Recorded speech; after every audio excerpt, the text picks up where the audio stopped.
just for entertainment purposes, because my friends keep asking me what I mean when I say I go in and untangle them. They can't visualize. So this is not meant to instruct you how to do it. In fact, it can be very dangerous. You really risk your doe's life because it's easy to tear a uterus, scar a cervix to the point where they can't kid normally. So only should you do this under a veterinarian's care. This position we may have covered. This is the pelvic bone. So you go in and you feel a spine. So at first you're thinking breech, but there's no tailbone.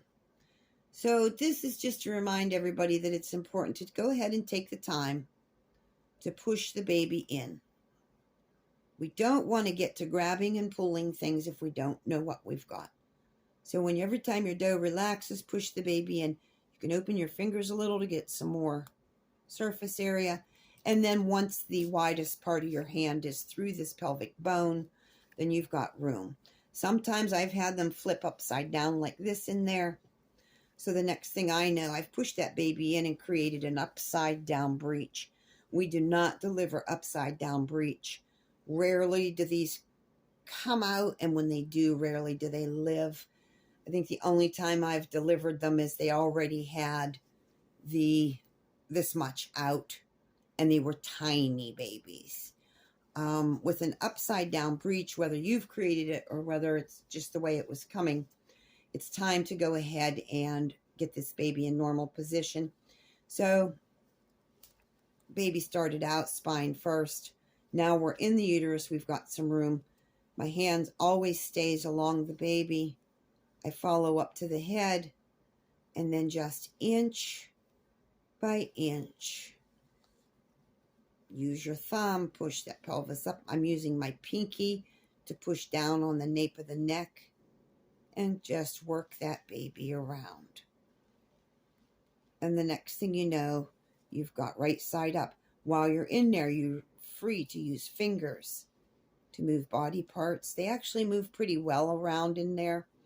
The key is to get in past this pelvic bone, not trying to be doing stuff from here. Number one, it's just distressful for your doe. And number two, you're usually pretty ineffective. So past the pelvic bone, get your hand in.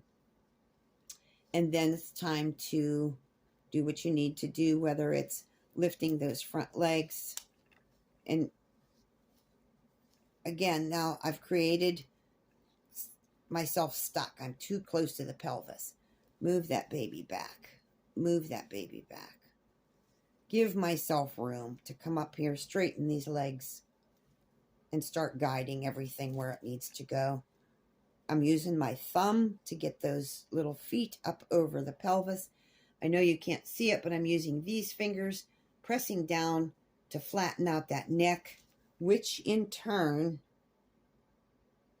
straightens out his little head. So then it moves up into this canal. Now, obviously, I can't get out, so that's when I need to back out. As I'm backing out, most times, I'm trying to drag along these legs, and I'm using these fingers to keep that head tipped up.